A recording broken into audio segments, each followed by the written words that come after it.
Assalamualaikum warahmatullahi wabarakatuh.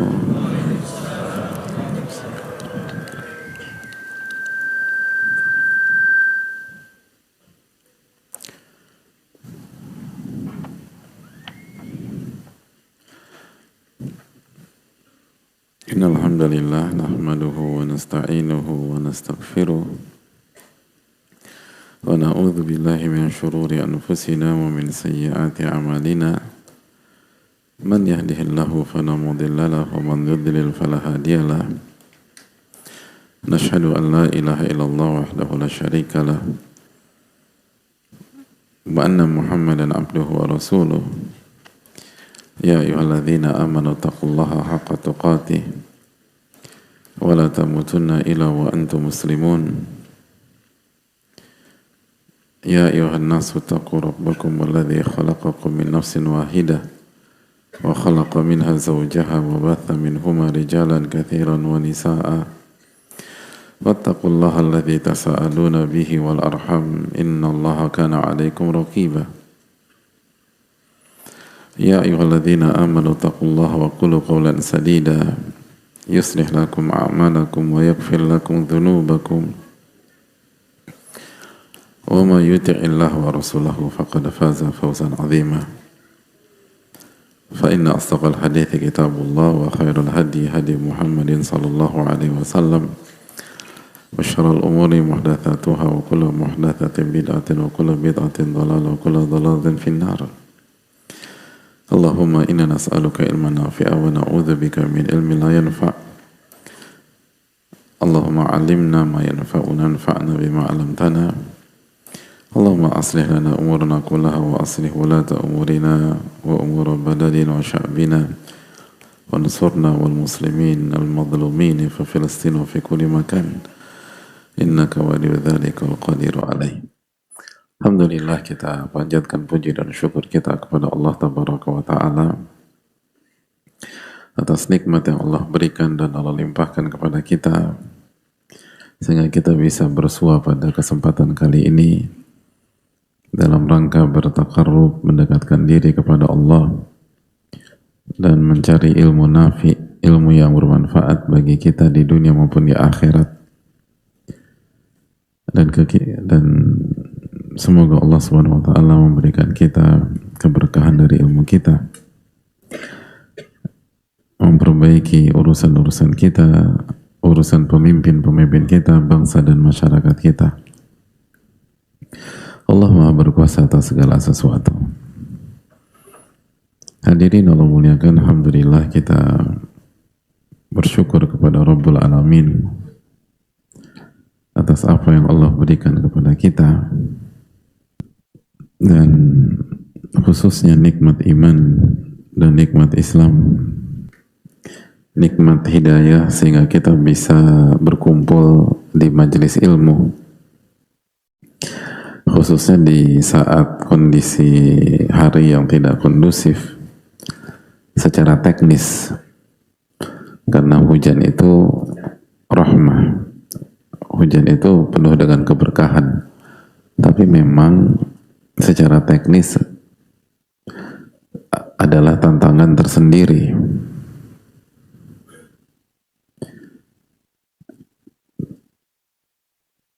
Sehingga ketika Allah memberikan kita kesempatan untuk tetap menuntut ilmu dalam kondisi teknis seperti ini, maka ini adalah nikmat yang harus kita syukuri dan harus kita maksimalkan dengan sebaik-baiknya.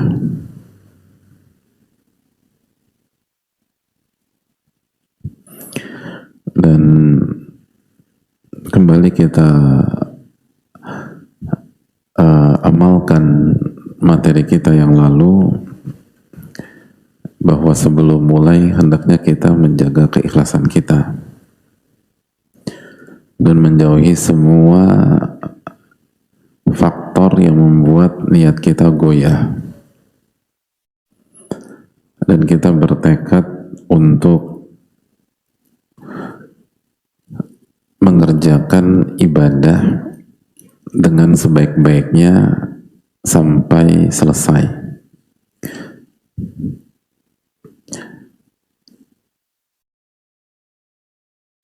Dan kalau kita berhasil melakukan itu, maka sekali lagi tidak menunggu waktu yang lama, maka kita akan mengalami progres kemajuan dalam diri kita. Dan kita juga niatkan agar kita mampu mengamalkan apa yang kita pelajari. Ini penting.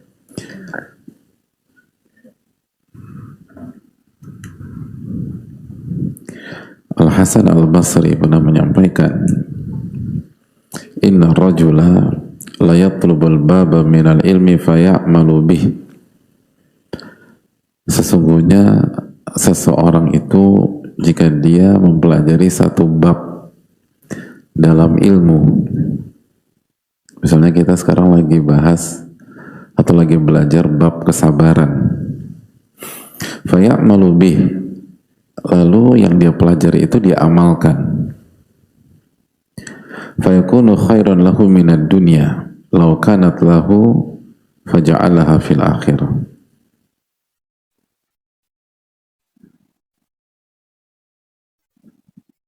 Jadi kalau dia amalkan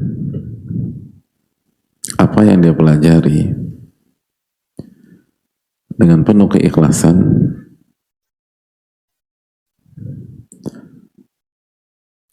bab sabar ini kita pelajari lalu kita amalkan,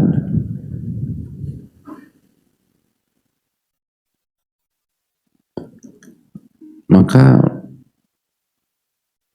ilmu dan amal itu lebih baik daripada dunia.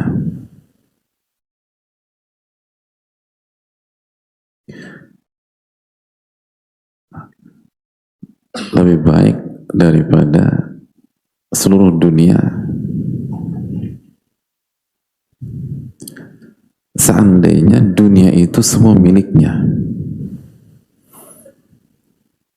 Law kanat lahu, kalau dunia itu semua punya dia, faja'alaha fil akhirah, lalu ia jadikan bekal untuk akhirat.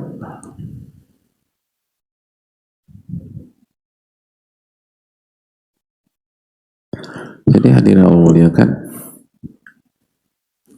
andai kata kita punya seluruh dunia,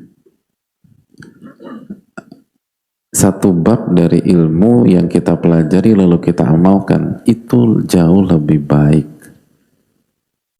jauh lebih baik.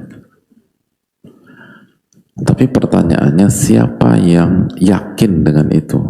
Gitu. Siapa yang benar-benar percaya dari lubuk hatinya dengan konsep itu? Dan itu kan firman Allah Subhanahu wa taala, dan apa yang dikatakan oleh Al-Hasan itu kan firman Allah dalam surat Yunus 58, qul bifadlillah wa birahmatihi fabidzalika falyafrahu huwa khairun mimma yajma'un. Katakanlah, hendaknya mereka bergembira dengan karunia dan rahmat yang Allah berikan kepada mereka. Kenapa hendaklah mereka bergembira? Karena karunia dan rahmat itu lebih baik daripada dunia yang mereka kumpulkan. Apa tafsir karunia dalam ayat ini? Iman. Dan apa tafsir rahmat dalam ayat ini? Al-Quran. Itu salah satu tafsir yang hadirin bisa dapatkan kalau hadirin buka buku-buku tafsir klasik. Jadi mendapatkan iman atau cabang-cabang keimanan dan mendapatkan Al-Quran, baik dari sisi membaca, memahami, mentadaburi, mempelajari hukum atau hikmah atau akidah yang ada di dalamnya, itu lebih baik daripada apa? Dunia yang mereka kumpulkan. Maka kalian harus bergembira. Itu faliyafrahu itu lamul amr, perintah untuk gembira. Itu perintah untuk gembira. Jadi unik unik perintahnya, karena biasanya kan perintah tuh sholat gitu, lurus sholat, perintah sholat, perintah tuh puasa, perintah itu zakat, perintah itu sedekah. Tapi dalam ayat ini perintahnya tuh beda, perintahnya disuruh gembira.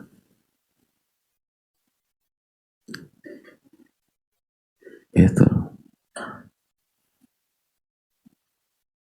makanya muka-muka orang ikut kajian tuh harus muka-muka gembira. Jadi kayaknya agak kurang kita nih hadir. Gitu dia diem aja tuh. Gak boleh muka suntuk tuh, nggak ada ceritanya. Ini perintah loh ini. Ini lam di sini lamul amr. Ini perintah. Suruh gembira.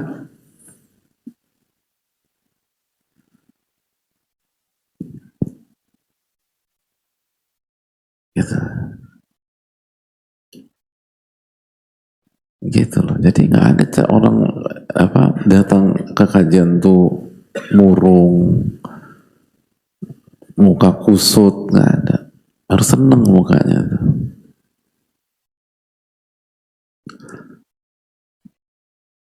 Harus gembira. Tapi macet Pak Ustadz. Justru tambah besar pahalanya. Tambah besar.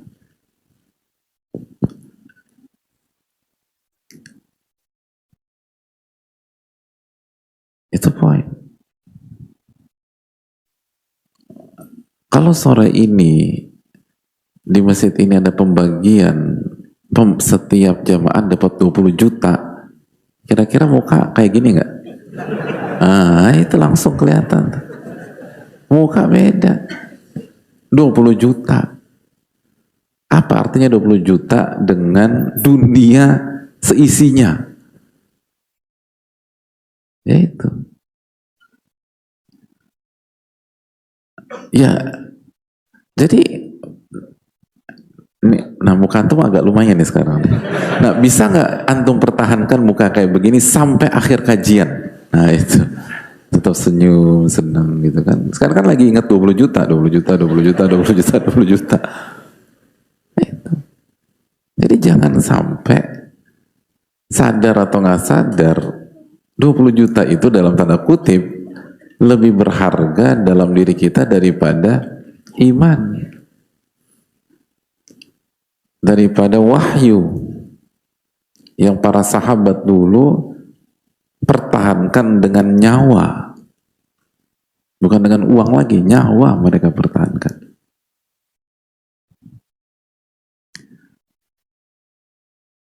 Huwa khairun mimma yajma'un, kata Allah. Karena iman dan Al-Quran itu lebih berharga daripada dunia yang atau harta yang mereka kumpulkan. Itu tadi. Makanya itu kalau ada pembagian fulus, udah.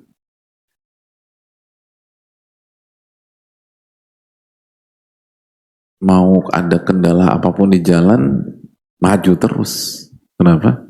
Ada pembagian uang. Nah lalu bagaimana dengan pembagian hikmah, pembagian ilmu,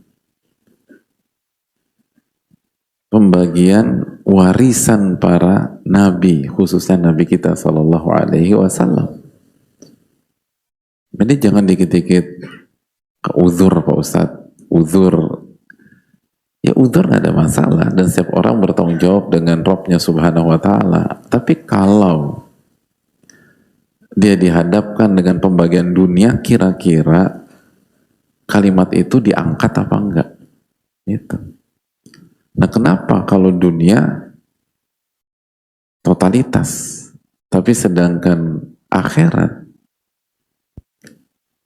iman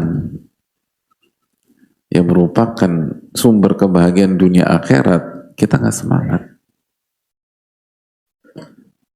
Ini yang terus harus kita perbaiki. Nah, sekali lagi jamaah sekalian, makanya sebelum kita mengerjakan ibadah apapun, termasuk kajian, harus ada waktu untuk tasihun niyah, perbaiki niat kita, lalu menjauhi segala faktor yang membuat kita gak ikhlas, dan bertekad saya harus totalitas, saya harus habis-habisan sampai akhir. Karena azam itu tadi, azam itu tekad untuk menyelesaikan sesuatu dari awal sampai akhir dengan maksimal. Itu azam. Dan semoga Allah memberikan taufik kita untuk bisa demikian. Allah Ta'ala alam bisa. Jadi hadirin Allah muliakan, semoga kita bisa diberikan ilmu nafi dan kita bisa diberikan taufik untuk bisa mengamalkan ilmu kita tersebut. Amin ya rabbal alamin. Dan kendala seperti hari ini kita nilai sebagai sebuah keberkahan, sebuah rahmah, dan tetap berusaha bertakwa kepada Allah semampu kita. Fattaqullaha mastata'tum. Itu poin. Dan bagi yang kehujanan dan bajunya basah, atau buat akhwat yang kaos kakinya basah, tolong segera kabari agar bisa diupayakan dapat yang kering gitu. Bukan dituker ya, bukan. Karena ini penting. Ada yang kebasahan nggak bajunya? Nggak. Akhwat-akhwat yang basah khususnya, atau yang kaos kakinya basah, tolong kabari kami biar bisa segera mendapatkan kaos kaki yang kering. Dan tolong kabari, misalnya 5 menit akan datang, tiba-tiba ada ngelihat ada jamaah wanita atau jamaah perempuan yang baru datang terus basah, khususnya kaos kaki ya, maka tolong tolong kasih tahu, atau baju juga apa-apa baju. Pokoknya ya, segala hal yang berkaitan dengan inilah kebutuhan primer kita dan bisa memudaratkan kita kalau kita tetap paksakan, itulah. Tolong disampaikan dan nggak usah nunggu kajian bubar. Jadi kaos kakinya basah dari sekarang nih, terus nanti kabarnya pada isya ya keburu kering ya. Keburu kering. Nah, jadi sesegera mungkin aja, dan semoga kita bisa saling support dan saling bantu. Itulah poin. Jazakallahu khairan. Tolong diingatkan bagi yang baru datang. Baik, kita akan lanjutkan materi kita, materi yang sangat penting. Kita sedang membahas apa sih? Ada yang bisa ingetin saya nggak? Kita lagi bahas apa?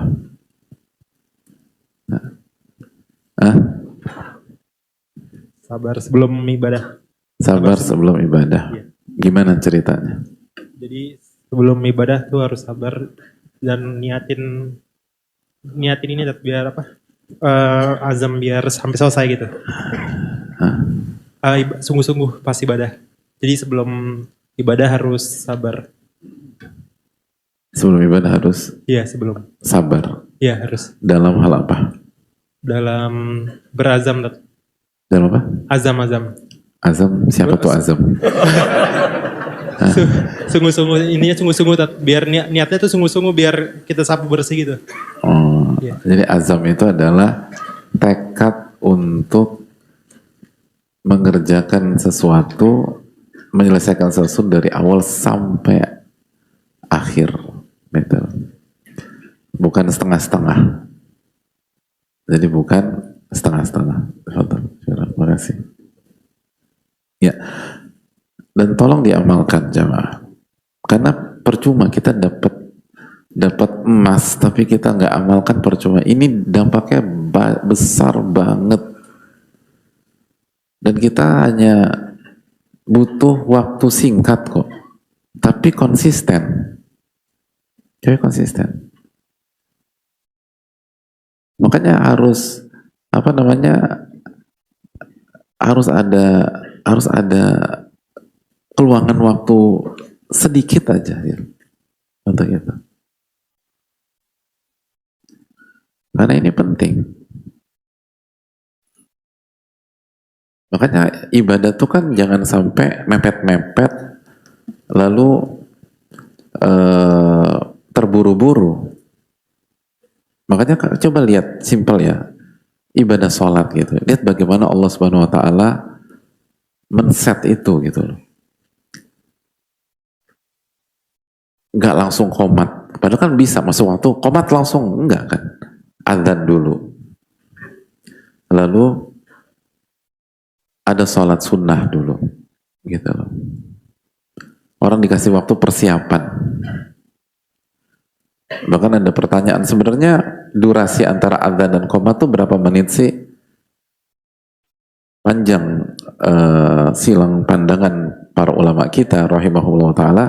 Tapi sebagian para muhakkikin mengatakan tidak ada dalil yang menjelaskan angka tertentu atau menit tertentu sehingga dikembalikan kepada makna bahwa azan untuk memberitahu bahwa sudah masuk waktu sholat, lalu orang akan siap-siap, akan wudhu atau bahkan sebagian mandi, wudhu, lalu sholat sunnah di rumah, lalu habis itu selesai sholat sunnah di rumah berangkat ke masjid.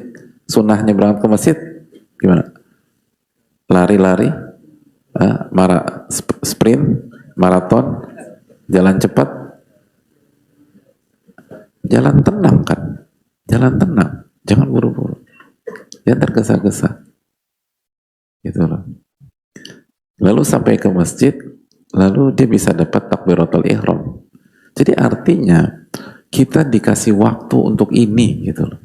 Tapi masalahnya siapa yang menggunakannya? Siapa yang benar-benar memanfaatkannya?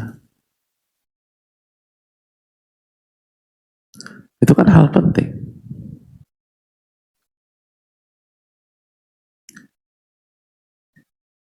Jadi kalau setiap kita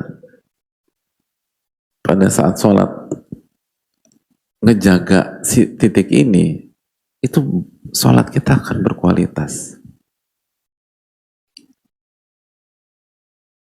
Makanya sebuah kekurang tepatan ketika adzan dikumandangkan lalu kita tunda dengan alasan qomat masih lama. Iya, qomatnya masih lama, tapi kita butuh waktu untuk menata hati sebelum takbiratul ihram. Itu harus tenang dulu gitu loh. Makanya kalau kita evaluasi diri, saya tanya nih sama jamaah sekalian, ketika kita masbuk, buru-buru gitu loh, apalagi kalau kita dengar udah rakaat ketiga zuhur, akhirnya kan langkah dicepat-cepat tuh, jarak dari tempat kita ke masjid misalnya 100 meter, anggap aja kita dapat rakaat terakhir sebelum ruku. Pertanyaannya, dari pengalaman kita selama ini, keberhasilan kita khusyuk besar atau kecil? Aku ya, itu. Jadi dapat, tapi coba evaluasi diri kita ya, keberhasilan kita untuk khusyuk, untuk benar-benar dapat gitu loh, dan tenggelam dalam sholatnya, keberhasilannya kecil. Karena itu tadi, kita nggak menjalankan keterangan para ulama. Keterangan para ulama. Bahwa sebelum ibadah, qabla syuru', sebelum masuk ke dalam ibadah, Anda harus punya waktu untuk tasihun niyah. Lalu jauhkan diri dari riya dan bertekad gitu. Atau jangankan masbuk deh, Jangankan masbuk, kita udah ada di masjid zuhur atau asar atau apalah gitu. Atau nanti nih maghrib abis adzan kita ngobrol sama teman sebelah, iya maksud teman di belakang sana itu teriak-teriak, kita ngobrol terus sampai komat, kita agak geli-geli dikit, cekikikan, terus gimana lo, apa kabar, bla bla bla. Langsung begitu sampai komat berdiri masih ngobrol juga, ya nanti kita lanjutin pada sholat ya. Kalau misalnya kita bilang gitu, keberhasilan kita untuk sholat khusyuk besar atau kecil? Kecil. Padahal kita ada di situ. Bahkan di soft pertama nih misalnya, langsung jadi tersangka. Loh kalau soft pertama bisa kena, apalagi soft kedua, jadi jangan senyum dulu juga. Jadi hadirin Allah muliakan, ya begitu. Kalau kita mau cari kualitas, harus ada waktu untuk itu. Dan nggak perlu lama-lama. Tapi tajam gitu loh. Tapi tajam.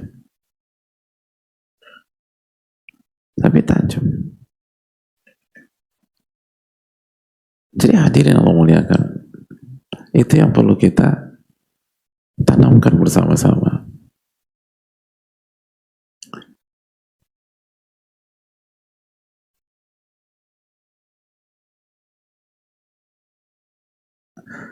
Puasa misalnya, coba kita evaluasi puasa kita tahun-tahun lalu, kualitasnya gimana? Kita nggak usah bicara 3 full lah gitu loh. Level antum kan udah bukan bicara full lagi kan, insya Allah ya. Tapi kualitasnya gimana? Kalau kualitasnya masih jauh, coba evaluasi poin ini. Misalnya, jam berapa kita makan sahur? Atau bahasa, jam berapa bangun sahur? Jam berapa bangun sahur? Lalu bagaimana kita sahur? Lalu masih bisa pas waktu sahur itu, misalnya masih bisa mengamalkan firman Allah Subhanahu wa taala enggak? Wabil asharihum yastaghfirun dalam surat Adz-Dzariyat ayat 18. Dan mereka beristighfar ketika sahur. Jadi ada jeda, habis itu perbanyak astagfirullah wa atubu ilaih, astagfirullah wa atubu ilaih. Lalu masukin nih, saya harus ikhlas puasa hari ini. Dan saya bertekad saya akan totalitas sampai maghrib. Maghrib atau asar? Jangan salah, maghrib gitu loh. Dan udah mapping. Hari ini kemungkinan prediksinya nih, saya punya tantangan di pihak mana saja dan di titik mana saja, dan apa blind spot saya, dan mana waktu yang sangat rentan dari pengalaman, dan saya harus backup dari sekarang. Kita mikir gitu gak sih? Gitu. Dan seringkali kita nggak lakukan itu. Seringkali kita nggak melakukan hal tersebut. Akhirnya kebobolan, kecolongan, kebablasan, screen time masih parah di Ramadan, ngelihat yang enggak, ngobrolin yang ngalur ngidul. Kenapa? Karena kita kalah di qabla syuru'. Kita kalah bukan di start, tapi sebelum start. Itu masalahnya. Pokoknya sebagian orang tuh ada yang nggak makan sahur gitu loh. Itu clear. Kita tuh butuh makan. Pertama, makan sahur itu barokah kata Nabi SAW. Dan itu ibadah. Terus yang ketiga, itulah waktu sebelum start puasa. Kita butuh benar-benar fresh di sana. Karena begitu kita nyawanya masih setengah pada saat adzan subuh, kita kehilangan momentum. Dan ingat, ibadah ini bukan 5-10 menit, bukan 1-2 jam, ibadah ini dari subuh sampai maghrib. Otomatis butuh persiapan yang cukup. Jadi terkesannya sederhana. Tapi kalau kita jujur, lalu kita evaluasi Ramadan tahun lalu, 2 tahun lalu, 3 tahun lalu, kita akan setuju dengan hal ini. Bismillah. Itu poin. Iya ya, emang saya kurang. Saya nggak ngepremeh. Kadang-kadang yang habis ngantuk kan udah bangun terus minum tidur lagi. Ada yang disuapin sama istrinya, tinggal mangap doang. Mau aku masukin, masukin, semua dimasukin. Terus habis itu tidur lagi dia tuh. Ya boleh, tapi Anda kehilangan momentum sebelum start. Dan ini penting. Makanya begitu kita bahasanya nggak warming up sebelum start, begitu masuk berantakan. Sah, tapi kualitas enggak. Kualitas enggak. Ilaman rahimah rabbuh. Maka sekarang kita harus perbaiki. Semua demikian. Ya sama kayak kenapa banyak kegagalan dalam rumah tangga, dan yang nggak gagal dalam arti cerai, banyak yang kualitasnya memprihatinkan, dan ada banyak yang mempertahankan hanya sebatas status. Sadar nggak sih berapa banyak orang yang mempersiapkan sebelum hari H? Sebelum hari H. Banyak di antara kita justru persiapan apa?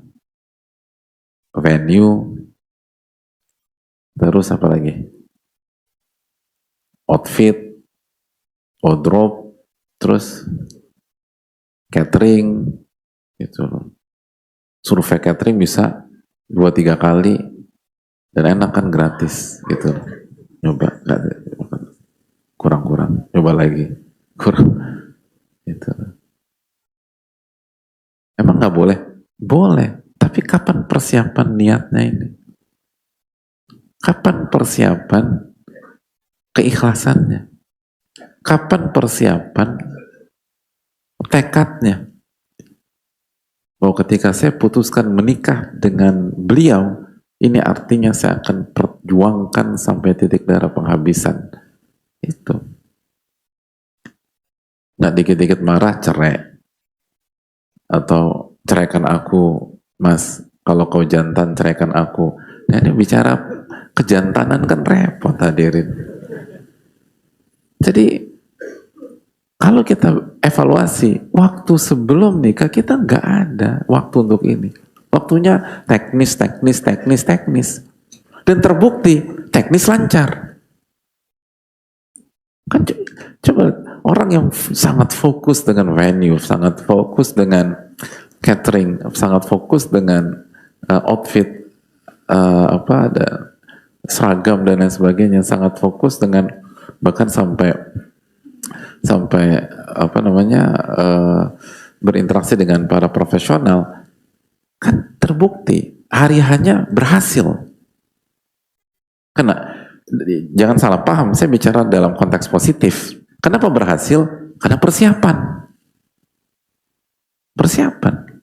Jadi ketika persiapannya maksimal, hasilnya maksimal dengan taufik Allah. Perlu dirubah. Pada dasarnya selama halal nggak perlu dirubah. Cuman kalau Anda bisa fokus ke hal teknis, terus mana persiapan hati Anda? Mana persiapan tekad Anda? Pernikahan itu fokus di hari H, hari pernikahan, wedding, itu berapa lama? Gitu. Pernikahan hadirin berapa lama? Mayoritas 2 jam plus tambah 1, 2, 4 jam. Yang lebih ini 1 hari gitu loh.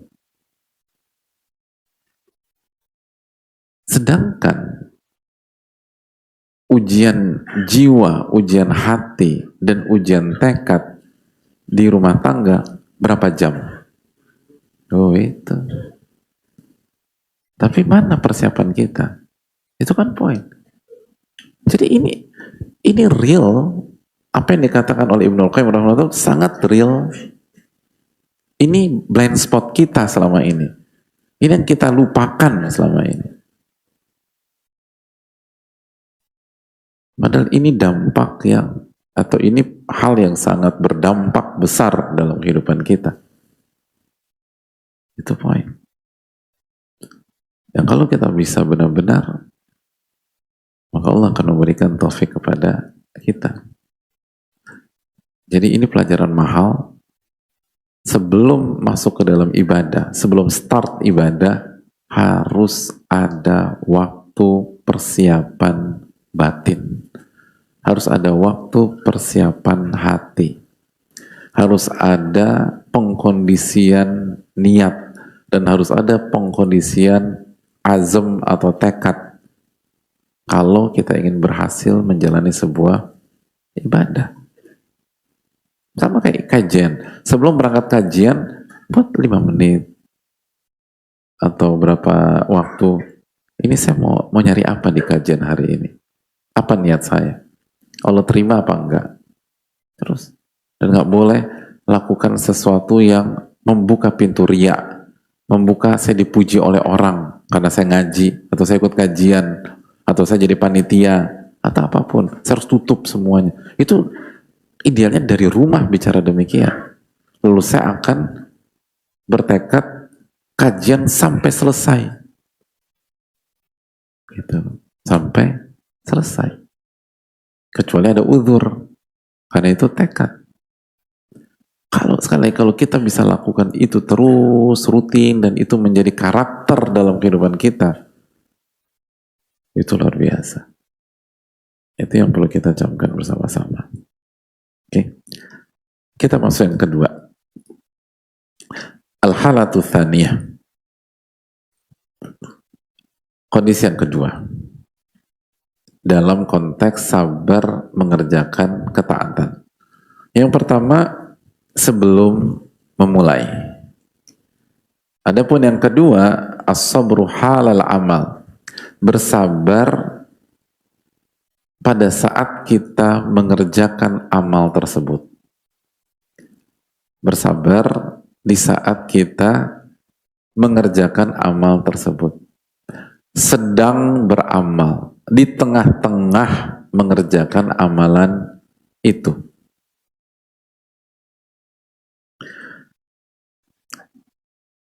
Kalau amalnya sholat, bersabar ketika kita masuk ke dalam sholat dari takbiratul ihram sampai salam. Kalau puasa, begitu adzan, begitu masuk waktu subuh sampai adzan maghrib atau waktu maghrib. Kajian, begitu kajian dimulai sampai kajian selesai. Semua demikian. Umrah dari ihram sampai tahallul.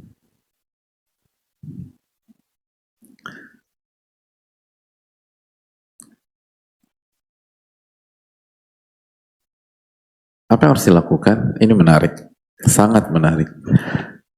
Fayulazimu sabar an dawa'i taqsir fihi wa tafriṭa. Yang pertama, kita harus selalu bersabar dalam menjauhi faktor-faktor yang membuat kita lalai dan membuat kita minus dalam mengerjakan itu, kurang dalam mengerjakan itu. Jadi semua faktor dalam ibadah yang membuat kita nggak konsen, nggak fokus atau lalai, itu dijauhi. Dan kita harus sabar. Harus sabar. Kalau kajian, harus sabar untuk nggak buka handphone. Kalau perlu handphone diumpetin. Gitu. Ya kecuali kalau nyatetnya di handphone. Gitu. Nyatet di handphone, matiin pakai apa airplane mode misalnya, gitu. Ininya nggak diaktifin biar nggak masuk inbox. Terus kita fokus catet gitu, gitu. Ya jujur aja deh, kalau kita nyatet di handphone tiba-tiba masuk, pecah nggak konsentrasi? Pecah, gitu. Konsentrasi pecah.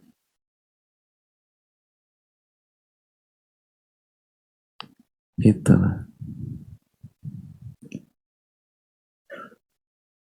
Konsentrasi pecah. Itu hadirin. Kita lagi kajian beberapa hari yang lalu, kita proses sama seorang wanita mau nikah. Lalu kajian, di tengah-tengah lagi semangat, masuk WA gitu. Jawabannya, antum berhak mendapatkan yang lebih baik dari Anda. Oh, itu buyar kajian dan bisa meneteskan air mata di situ. Walaupun kajiannya tentang indahnya surga. Ya Allah, walaupun kajian indahnya surga, itu kajian nggak ada indah-indahnya, udah lupa udah. Apalagi di cut dengan bahasa yang sangat naif seperti itu. Antum berhak mendapatkan yang lebih baik. Aduh, rusak semuanya udah. Dan itu real. Makanya semua yang membuat kita terdistract atau berpotensi terdistract, bukan sekarang, tapi 1 menit ke depan, 5 menit ke depan, 10 menit ke depan, dihilang. Dan sabar konsep itu. Sabar gitu.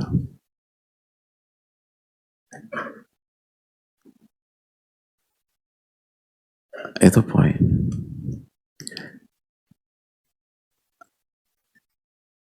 Wa yulazimu sabru ala istihbabi dzikri niyah. Itu yang pertama. Yang kedua, dan dia harus senantiasa sabar dalam menjaga keikhlasan. Dalam menjaga keikhlasan.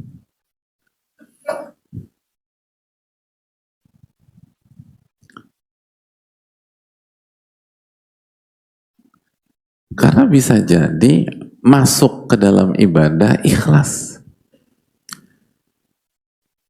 Tapi di tengah-tengah ibadah ada faktor yang bisa menyerang keikhlasan kita. Itu real.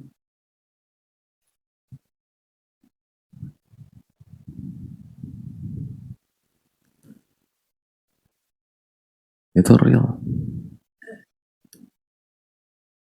Hadirin sholat maghrib berjamaah sama satu orang teman, masuk ke sholat ikhlas, nggak ada kepentingan.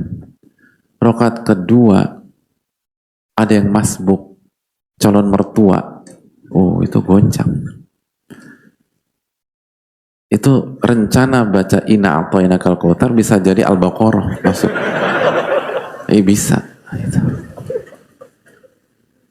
Calon mertua, peta berubah hadirin. Rakaat pertama gak ada isu. Kenapa? Teman samping.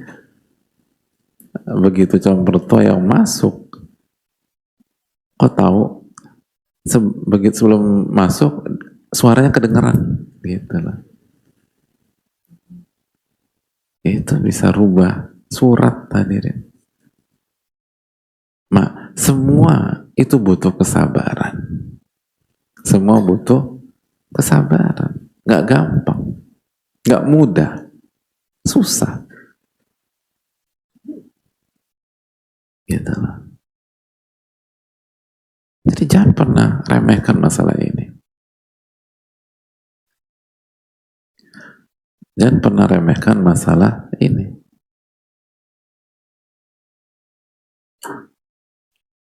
Berat. Kecuali yang diberikan taufik untuk ngejagain. Itu yang kedua. Yang ketiga, wa ala huduril qalbi baina yadayil ma'bud. dan menghadirkan hati bahwa kita sedang berhadapan dengan Allah Tabaraka wa Ta'ala. Ini bukan sebatas rutinitas kayak kajian. Ini bukan rutinitas tiap pekan. Ini beribadah, bertakarrub kepada Allah Subhanahu wa Ta'ala. Salat ini bukan rutinitas 5 kali sehari. Ini munajat kepada Rabbul Alamin. Baca Quran, apalagi di Ramadan. Ini bukan sebatas target tahunan sehari 1 juz atau sehari 2 juz atau sehari 3 juz dan hanya fokus ke selesai. Ini membaca firman Allah Tabaraka wa Ta'ala. Itu harus.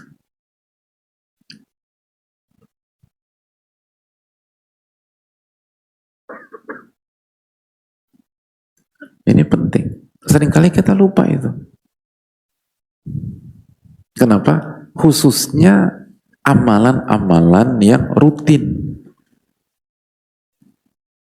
Dan kita terjebak pada rutinitas itu.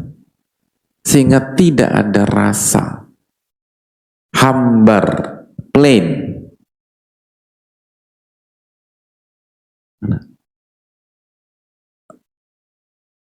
Oh ya, setiap Sabtu sore kajian. Atau yang kajiannya hari Ahad, setiap Ahad pagi kajian. Udah gitu aja.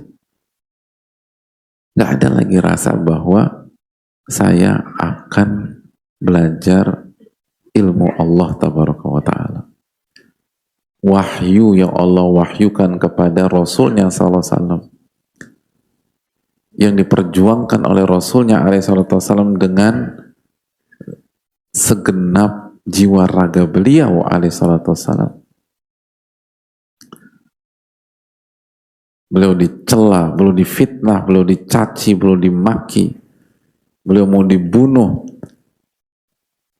beliau diboikot, 2 anak perempuan beliau dicerai, beliau kehilangan orang-orang terdekat beliau kehilangan Hamzah.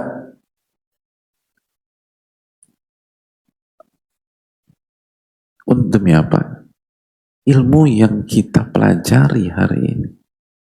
Kan itu poinnya. Ini kalau kita nggak sabar dalam terus menghadirkan itu, hambar. Makanya itu tadi banyak fenomena, rasa nikmat kekajian dan ibadah setelah bertahun-tahun hijrah nggak seindah di awal. Alasannya apa? Apakah ibadahnya berubah? Bukan ibadahnya berubah. Kita yang tidak menerapkan hal ini. Bukan ibadahnya tetap indah, tapi kita yang tidak menerapkan ini. Dan itu butuh kesabaran, capek-capek, tapi layak. Semua juga begitu.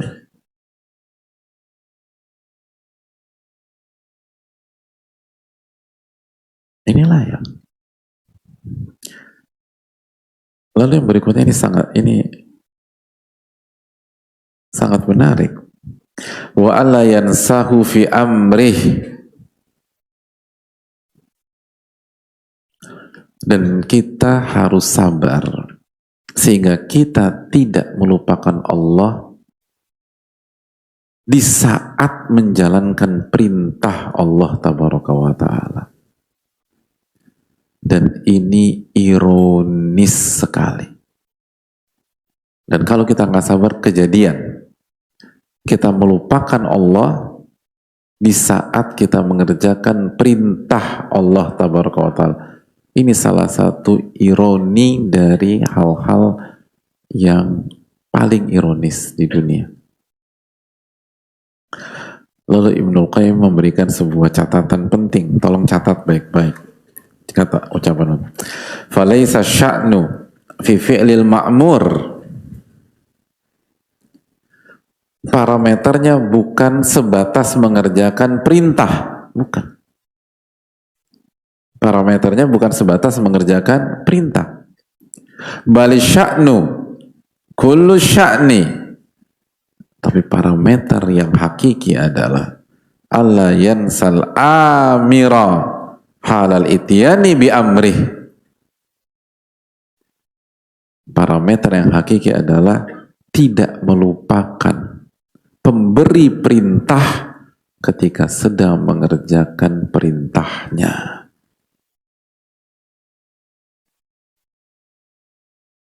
Itu.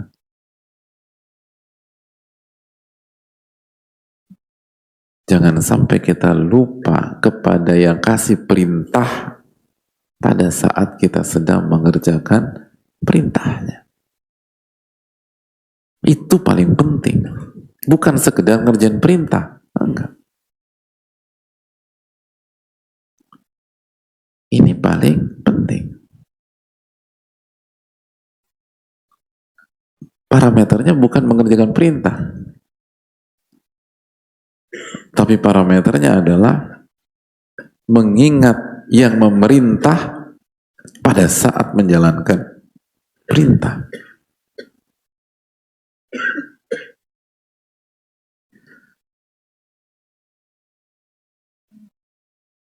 Allah berfirman dalam surat Thaha ayat 14, Innani anallah, sesungguhnya aku adalah Allah, la ilaha illa ana, tidak ada ilah yang berhak diibadai kecuali aku, fa'budni, maka beribadalah kepadaku, wa aqimis sholata li dzikri, dan tegakkanlah salat untuk mengingatku. Tegakkanlah salat untuk mengingatku. Tujuan kita salat biar kita ingat sama Allah. Tujuan kita beribadah agar kita ingat selalu dengan yang memerintah kita untuk ibadah. Itu poin. Tapi begitu kita tidak menjalankan arahan para ulama, yang terjadi ironis sekali.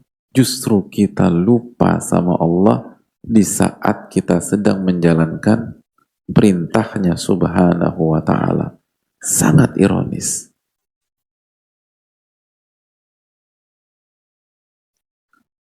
Artinya, kalau orang lupa kepada Allah pada saat dia maksiat, logis, kita ngerti udah.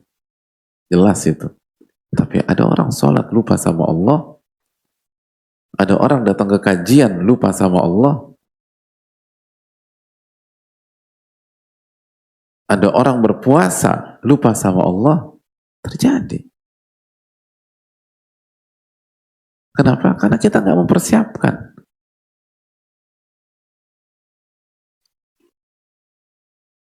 Kan begitu. Begitu masuk sholat, ingat kunci mobil di mana. Bayangkan hadirin. Makanya kan ada anekdot begitu. Lupa barang, sholat. Nanti ingat di dalam. Kan gitu. Jadi yang diingat ketika sholat adalah, coba gue ingat dulu, gue taruh terakhir di mana ya. Wa aqimis sholata li dzikri. Dan tegakkan sholat untuk mengingatku, bukan ingat barang.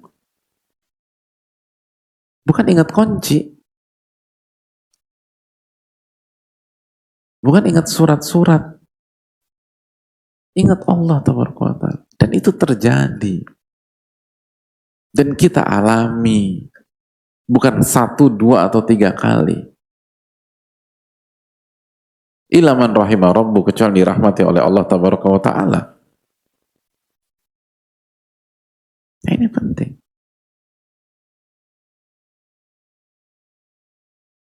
Yang terpenting itu ingat sama Allah.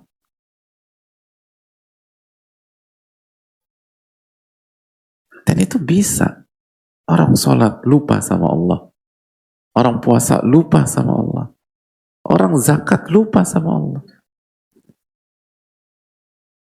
Karena zakatnya banyak dan terekspos, lupa sama Allah. Harusnya dia ingat Allah tabaraka wa ta'ala. Orang haji lupa sama Allah. Umrah lupa sama Allah. Makanya bisa ada orang haji marah, ngamuk, zolimin orang, nyerobot antrian, ilaman rahimah rabbuh. Itu apa kalau bukan lupa sama Allah? Ilaman rahimah rabbuh.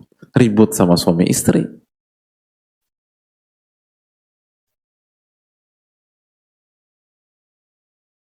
Itu terjadi. Kita pas kajian lupa sama Allah. Pada saat kita kajian, pernah ngantuk gak? Oke, alhamdulillah. Oke. Pada saat itu ingat sama Allah enggak? Enggak. Kalau ingat enggak ngantuk bismillah. Kalau ingat enggak akan ngantuk. Kecuali kalau memang ada kondisi teknis yang mengarah ke sana. Ini kan jadi masalah. Jadi hadirin Allah muliakan. Ini kaidah besar. Falaisa sya'nu fi fi'lil ma'mur. Parameternya bukan sebatas ngerjain perintah. Tapi parameternya adalah tidak melupakan Allah di saat kita mengerjakan perintahnya. Itu poin. Bal yakunu mustashiban li dzikrihi fi amrih.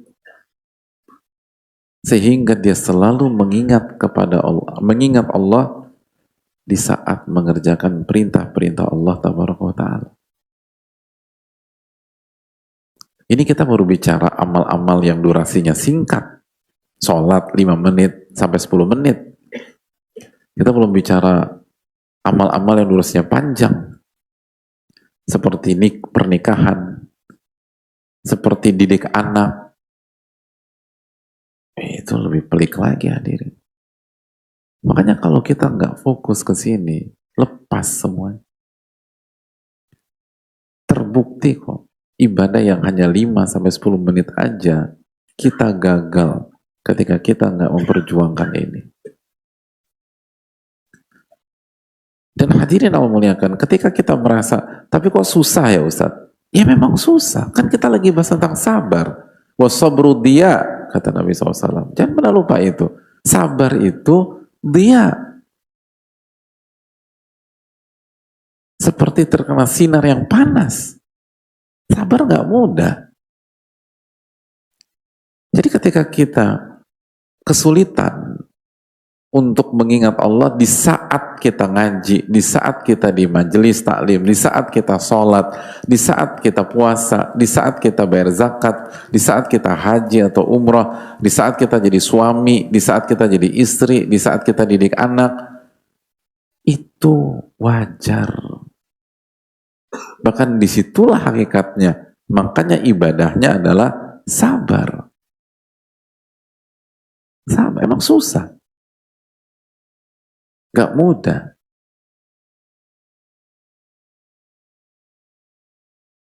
Wasabru dia. Sabar itu cahaya panas. Susah. Artinya apa jamaah? Ketika kita merasa berat, solusinya bukan nyerah. Solusinya bukan melepas.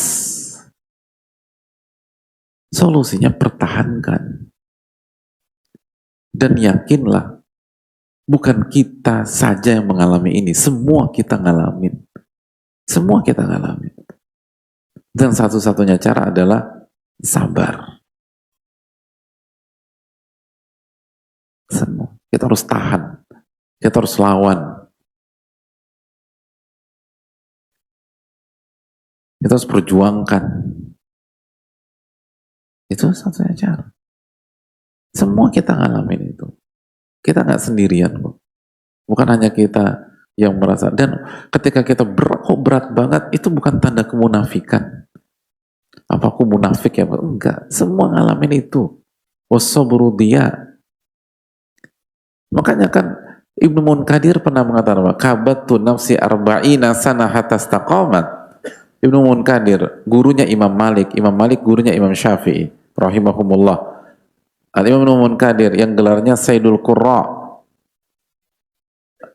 pembesarnya qori Al-Quran, itu mengatakan saya itu berjuang mengkondisikan hati saya 40 tahun sampai bisa istiqomah dan stabil 40 tahun jemaah. Artinya bukan hanya kita yang kesulitan, ulama-ulama kita pun juga berjuang jungkir balik untuk ini. Tapi yang membedakan kita dengan mereka nggak nyerah. Mereka nggak mengangkat bendera putih. Mereka tetap berusaha dan minta pertolongan kepada Allah.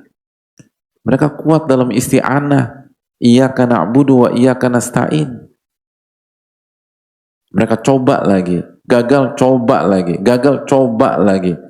Jadi trial and error, coba, gagal coba lagi, istighfar coba lagi. Baru-baru ini susah memang. Lalu begitu dapat nggak stabil, kita dapat nih gitu. Misalnya maghrib ini dapat, isya dapat, nanti subuh nanti goncang lagi kita nih, lupa lagi. Lalu coba, hidup tuh begitu. Tapi kalau kita jujur, Allah akan tolong. Intas dukillah yasduka. Jika Anda jujur kepada Allah, akan wujudkan cita-cita Anda. Tapi harus demikian. Kalau enggak, ironis banget amal-amal kita selama ini. Casingnya sholat, tapi pada dasarnya kita lupa sama yang memerintahkan sholat. Gak ada Allah sama sekali dalam sholat kita. Kecuali bacaan-bacaan lisan yang kita sendiri nggak ngeh dan nggak sadar apa yang kita baca. Bukankah terkadang kita sering lupa, tadi imamnya baca apa ya di rakaat pertama? Padahal bacanya kulhu setelah Al-Fatihah. Lupa kulhu gitu. Apalagi kalau baca surat Az-Zukhruf gitu loh. Surat An-Nur. Kenapa? Gak fokus.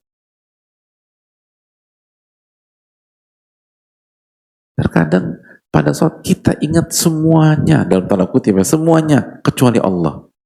Ingat ini, ingat itu, ingat itu. Ya nggak ada, cuman Allah doang nggak kita ingat. Na'udzubillah sama na'udzubillah. Maka butuh perjuangan, butuh kesabaran untuk itu. Nggak mudah.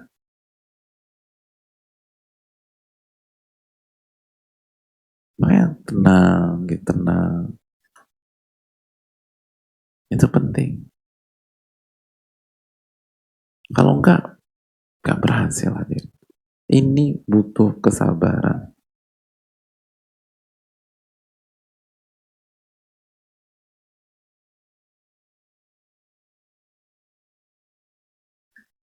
Kita lanjutkan. Fahadhihi ibadatul abidil mukhlisin. Dan inilah ibadah hamba-hamba Allah yang ikhlas.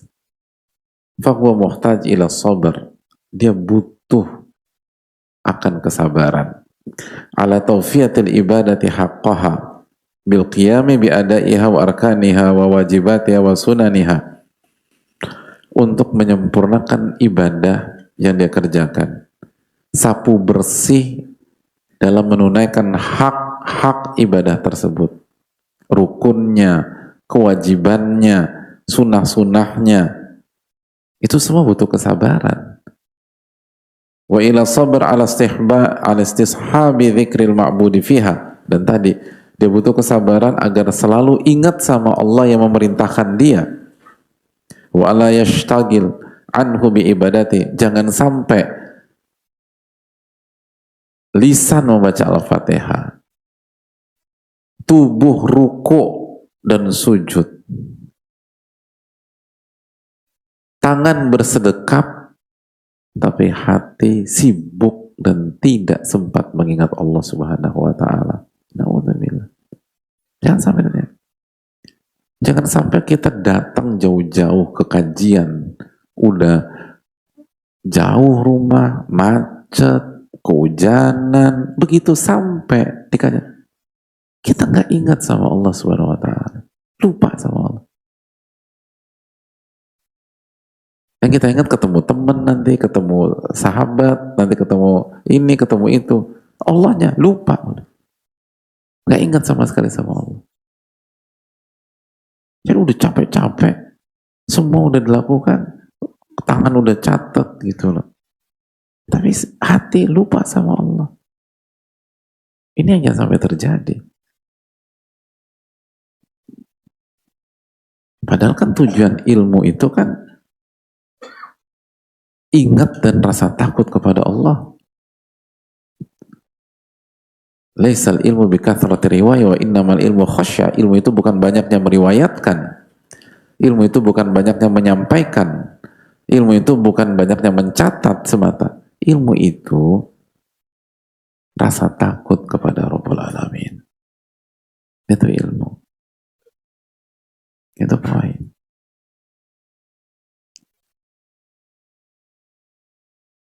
Fala yu'attiluhu huduruhu ma'allahi biqalbi an qiyami jawarihihi bi'ubudiyati wala yu'attiluhu qiyamul jawarihi bil'ubudiyah an huduri qalbihi baina yadayhi. Jadi zohir batin itu dikerjain. Hati yang fokus kepada Allah tidak menghambat gerakan lisan dan tubuh. Sebaliknya, tubuh dan lisan yang beribadah kepada Allah tidak menghambat kehadiran hati. Artinya, kita menjadi hamba utuh, zahiran wa batina. Zahir dan batin. Bukan hanya zahir saja. Dan ini butuh perjuangan. Makanya jangan sampai selama ini tubuh kita, fisik kita, penampilan kita beribadah, lisan kita beribadah, tubuh kita terlihat beribadah, fisik kita terlihat beribadah, aktivitas keseharian kita terlihat beribadah, tapi hati memiliki dasisah batinah, sebagaimana dijelaskan oleh Ibnu Rajab, na'udzubillah, punya virus yang tersembunyi yang membuat kita nggak ingat sama Allah, padahal semua penampilan ahli surga, ucapan ahli surga, tempat main dan tempat aktivitas isinya adalah orang-orang yang pengen masuk surga. Tapi hati ada makar, ada tipu daya, ada virus, ada virus yang tersembunyi, dasisa batinah.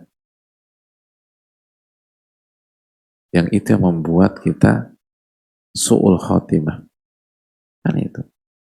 Sebagaimana hadis dalam Riyadhus Shalihin, walladzi la ilaha ghairuhu inna ahadakum la ya'mal bi'amali ahlil jannah hatta ma yakuna bainahu bainaha illa dhira' fa yasbiqu 'alal kitab fa ya'mal bi'amali ahlin nar fayadkhulaha. Sesungguhnya demi Allah yang tidak ada ilah yang berhak diibadahi selainnya, sesungguhnya seseorang dari kalian itu menghabiskan hidupnya, umurnya, waktunya dengan mengerjakan amalan-amalan ahli surga sampai jarak antara dia dengan surga tinggal satu hasta, artinya menjelang wafatnya. Lalu kitab catatannya mendahului dirinya, lalu dia mengerjakan amalan-amalan ahli neraka di akhir hayatnya, lalu dia dimasukkan ke dalam api neraka. Kok bisa? Padahal kaidahnya adalah man asya ala syai' mata alaih. Barang siapa yang hidup dengan pola tertentu, maka akan wafat dengan pola tersebut. Kalau kita hidup dengan pola ketaatan, maka kita akan wafat dengan di atas ketaatan dan husnul khotimah. Tapi hadis ini, hadis Abdullah bin Mas'ud ini mengatakan ada orang yang polanya mengerjakan amalan-amalan ahli surga sampai menjelang wafat, lalu tiba-tiba tergelincir, melakukan kesyirikan, melakukan dosa dan seterusnya, lalu itulah penutupan hayatnya dan dimasukkan ke dalam api neraka. Na'udzubillah. Jawabannya ada dalam riwayat lain, riwayat Bukhari. Ternyata pola kebaikan, pola ketaatan, ibadah yang selama ini terlihat, ibadah yang selama ini dilakukan oleh fisiknya, tubuhnya, gerakannya dan lisannya, fima yabdu linnas, itu di hadapan manusia. Adapun batin beda. Na'udzubillah. Adapun hati beda. Hatinya punya dasisah batinah, kata Ibnu Rajab. Dalam hatinya ada virus terselubung, virus rahasia, virus tersembunyi yang membuat hati itu tidak ingat sama Allah walaupun sedang beribadah kepada Allah. Nah, ingat. Jadi ini bukan pola yang tiba-tiba berubah di akhir hayat, bukan. Ini bukan plot twist dalam kehidupan manusia. Ini sebuah keburukan yang selama ini tersembunyi, lalu menjelang akhir hayat diungkap, tapi manusia nggak ngerti, sehingga manusia berpikir dia berubah, padahal tidak ada yang berubah. Bedanya cuman selama ini tersembunyi, tertutup, rahasia, hari ini kebuka. Hari ini. Itu masalahnya. Maka kalau kita ingin steril dan kita ingin bersih dari dasisa batinah, dari virus yang sangat samar, maka pastikan dalam ibadah kita bukan hanya fisik dan tubuh serta lisan, tapi hati kita juga ingat kepada Rabbul Alamin. Itu penting. Hati kita hidup sebagaimana fisik kita hidup dengan mengingat Allah Tabaraka wa Ta'ala. Itu kunciannya. Itu poin. Jangan sampai kita lupakan itu. Dan itulah fungsinya belajar majelis ilmu, agar kita ingat sama Allah Subhanahu wa Ta'ala. Fungsinya sholat, wa aqimis sholata li dzikri, puasa. Gitu. Coba evaluasi sekali lagi. Puasa tahun lalu, berapa hari puasa di mana di saat kita puasa kita benar-benar menghadirkan hati atau menghadirkan hati yang ingat sama Allah. Contoh misalnya, berapa hari pada saat kita puasa tahun lalu, di saat puasa tuh kita ingat banget Allah berfirman, as-siyamu li wa ana ajzi bih. Puasa itu untukku dan aku yang akan mengganjarnya. Kita ingat gitu misalnya jam 10, jam 11, jam 1, jam 2. Lagi aktivitas atau lagi nunggu ini, nunggu itu. Dan begitu kita ingat, kita senyum, kita senang. Kalau puasa untukku dan aku yang akan langsung mengganjarnya. Dan kita jadi semangat. Kenapa? Kalau kita lagi lapar, tapi kita semangat. Kita ingat bahwa amalan yang kita lakukan ini itu sangat spesial, dan Rabb kita Subhanahu wa Ta'ala mengatakan ini untukku dan aku yang langsung mengganjarnya. Berarti kita lagi ngerjain amalan yang sangat istimewa, sangat luar biasa. Dan dengan demikian iman kita tuh nambah gitu. Dan kita punya energi, itu jelas lah. Itu yang perlu kita camkan bersama-sama. Semoga Allah memberikan taufik. Kita akan lanjutkan pada salat maghrib. Wassalamualaikum warahmatullahi wabarakatuh. Insyaallah ta'ala. Assalamualaikum warahmatullahi wabarakatuh. Ya. Syukran. Syukran. Syukran.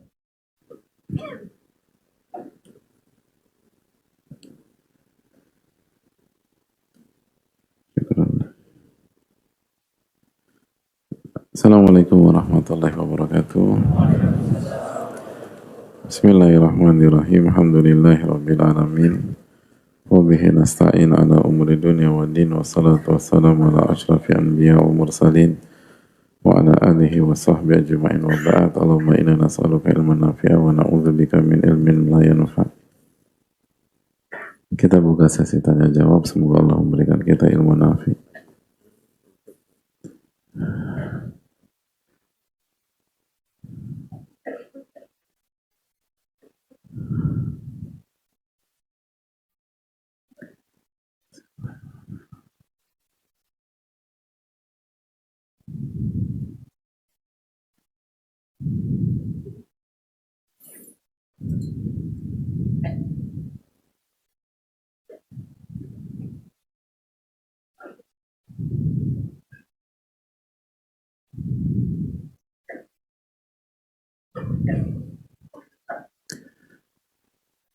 Assalamualaikum warahmatullahi wabarakatuh. Waalaikumsalam warahmatullahi wabarakatuh. Semoga Allah merahmati Ibnu Jama'ah rahimahullah. Semoga Allah selalu menjaga Ustadz beserta keluarga dan seluruh kaum muslimin. Amin wa iyyakum. Begitu juga dengan yang bertanya dan juga Ibnu Qayyim dan kita semua. Rahimanillah wa iyyakum ajma'in.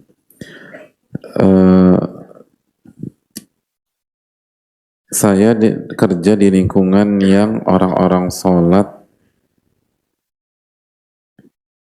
sering puasa sunnah, baca Al-Quran, dan sholat di masjid. Saya sering dibilang ustadz, padahal saya bukan ustadz. Saya sering dibilang rajin ibadah, laki-laki yang soleh, padahal saya melakukan kewajiban sebagai seorang muslim. Saya jujur takut karena saya sering dipuji laki-laki yang soleh dan rajin ibadah.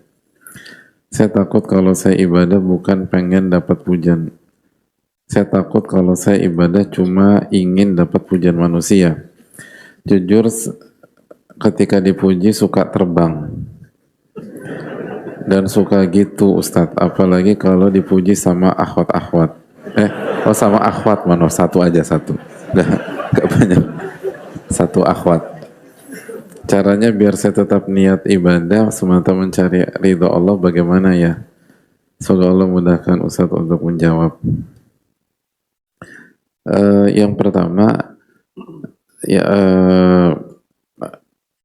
ada seorang sahabat bertanya tentang kondisinya dipuji setelah melakukan kebaikan, dan Nabi SAW menjawab apa? Tilka ajlu busyral mu'min, itu kabar gembira yang disegerakan bagi seorang mukmin sebelum dia mendapatkan surga di hari kiamat kelak. Jadi pujian kepada seseorang tanpa diminta, tanpa diharap, tanpa diinginkan setelah ia melakukan ibadah adalah kabar gembira seorang mukmin, dengan catatan tanpa diminta, diharap, dan dipancing, dan seterusnya. Adapun kalau berharap atau diminta atau dipancing-pancing, ya itu bukan kabar gembira gitu loh. Misalnya ada orang bicara ke temannya tadi pagi, lo ngerasa nggak bro, tadi malam tuh jam 2 tuh suasana langit indah banget ya, gitu. Bingung temannya, kok lo tahu? Lo nggak tidur? Ya biasa, rutinitas setelah 12 tahun ini, qiyamul lail gitu. Karena nyebelin ya gitu. Jadi karena nggak dipuji-puji akhirnya dipancing biar dipuji.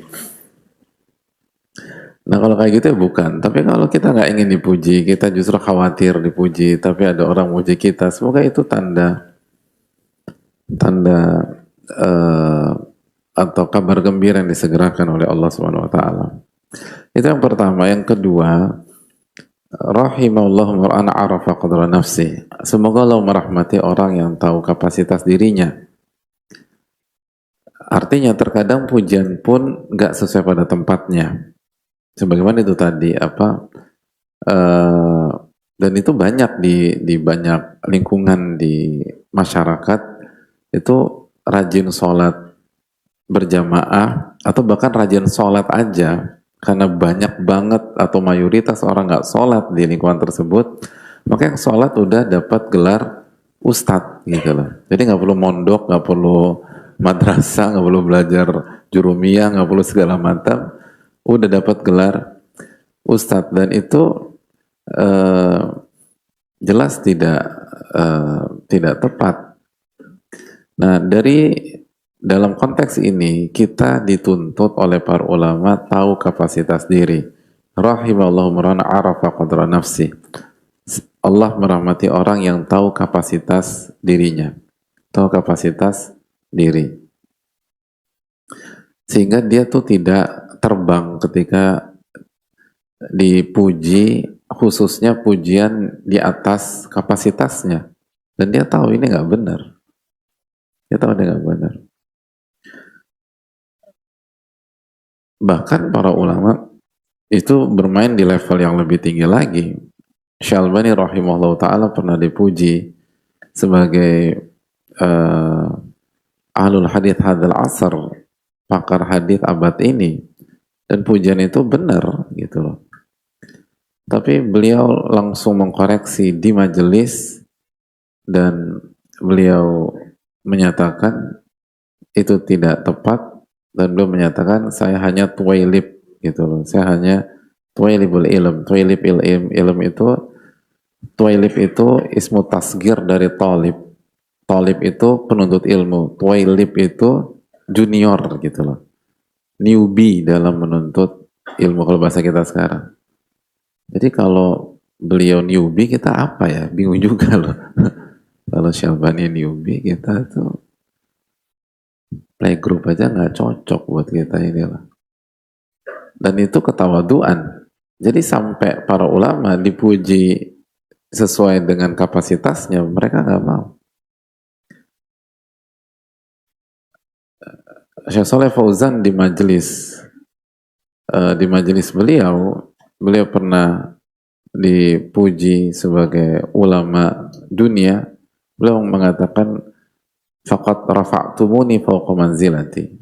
Kalian mengangkat aku di atas kapasitasku, di atas kedudukanku. Padahal beliau min ulama dunia, atau min ulama hadal alam fi hadal yaum. Salah satu ulama di level global dan dunia pada hari ini, dan hari ini beliau mufti. Tapi beliau nggak mau. Itulah para ulama, padahal sesuai kapasitas. Dan mereka langsung sanggah di tempat. Itu disanggah di majelis. Jadi hostnya mengatakan itu, dan hostnya pada saat itu juga masyayikh. Hostnya pada saat majelis itu salah satu dosen kami, salah satu masyayikh yang ngajar kami.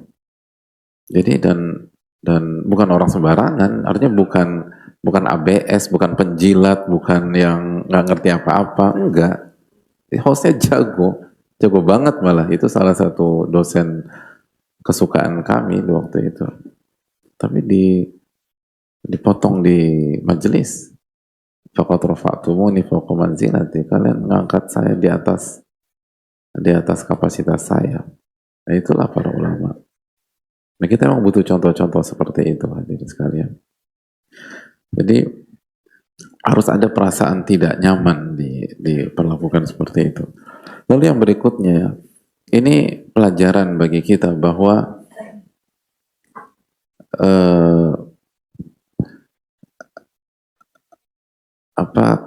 komentar manusia atau opini manusia tentang kita itu seringkali tidak tepat, termasuk yang memuji kita.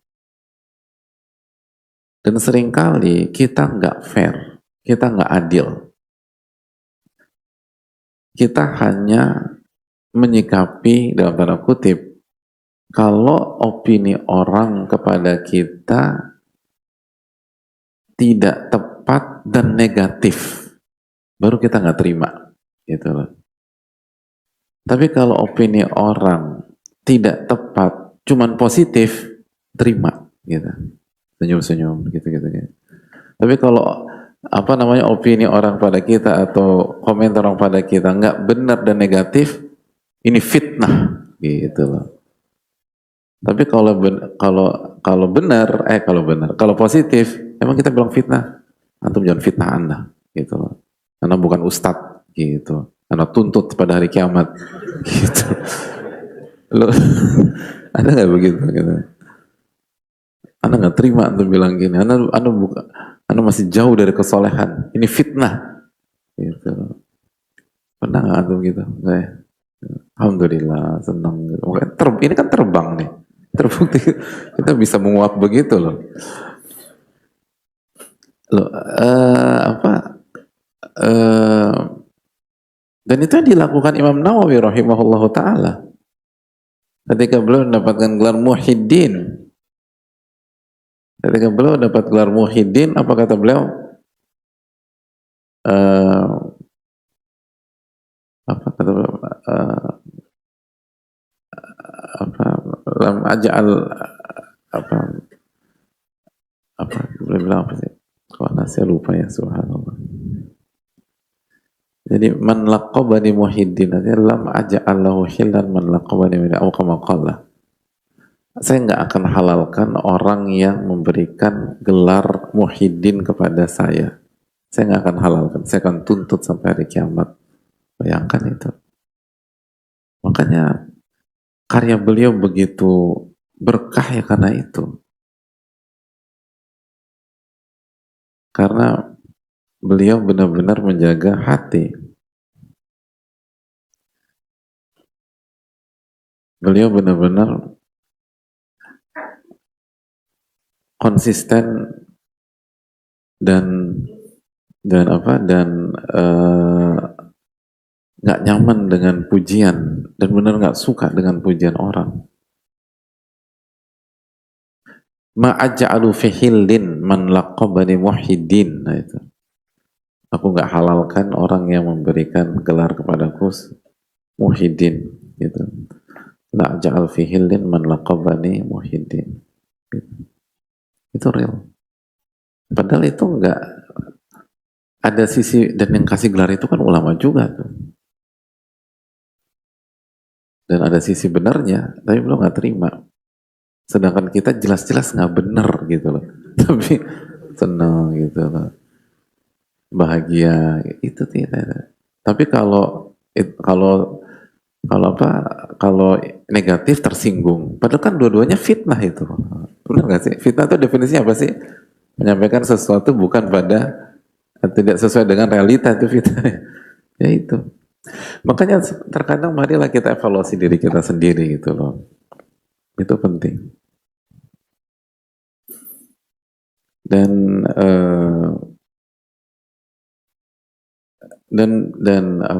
juga kurangi dan hilangkan rasa keinginan tahuan tentang komentar atau pujian orang terhadap kita, itu penting. Allah Ta'ala misalnya.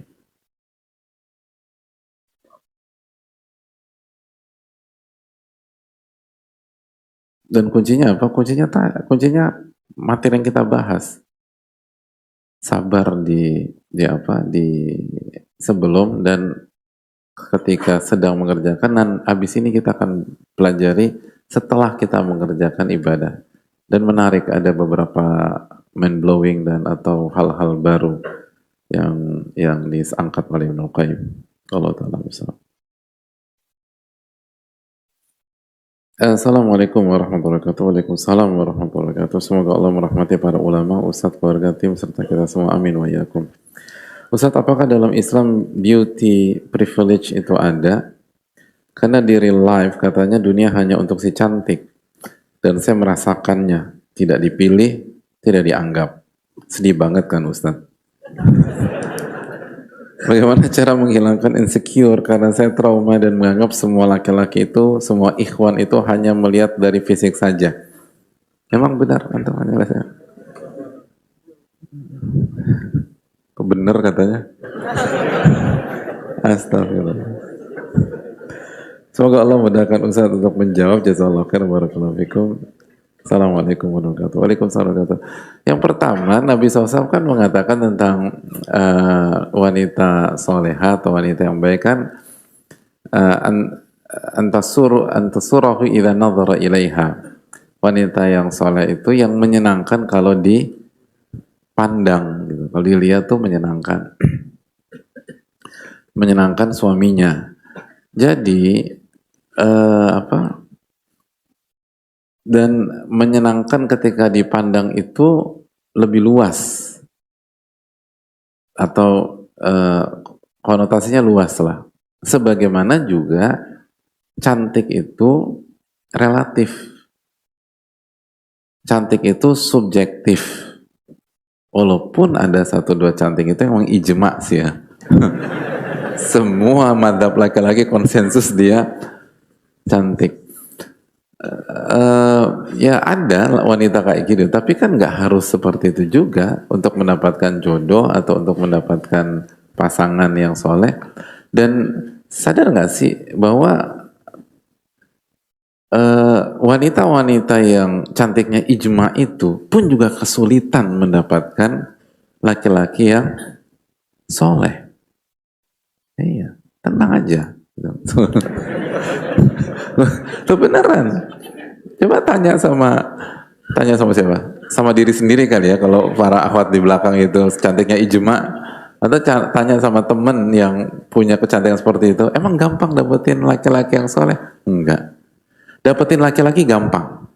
Gampang lah cantik. Tapi dapetin laki-laki yang benar-benar bertanggung jawab, amanah, punya leadership dan tidak memanfaatkan leadershipnya untuk kepentingan pribadi, nggak punya ego, nggak arogan, nggak ini, terus takut sama Allah, lalu memuliakan wanita, itu susahnya minta ampun. Gitu. Dan banyak wanita yang dianggap cantiknya di bawah mereka justru dapat wanita laki-laki seperti itu. Benar nggak? Kok antum yang ngangguk?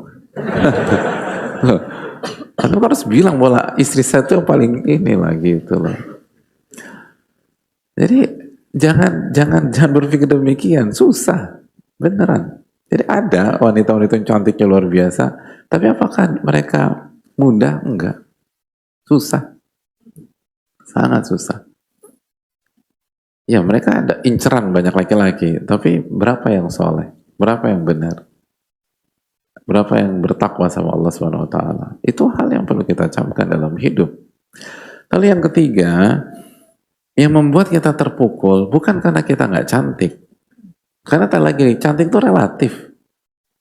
Cantik itu relatif. Karena beda mata itu beda penilaian, beda mata beda assessment, beda mata beda ini, dan bahkan apa namanya beda beda kultur, beda kecantikan. Beda kultur, beda kecantikan. Ada banyak orang misalnya di barat, itu mengatakan bahwa wanita cantik itu yang kulitnya eksotis. Maksud eksotis itu apa? Gelap. Tapi sebaliknya, banyak kita mengatakan sebaliknya. Jadi cantik itu tuh apa namanya nggak bisa dikasih aturan baku gitu, lalu hadirin keluarkan sebuah ketentuan khusus, nggak bisa gitu loh. Itu poin.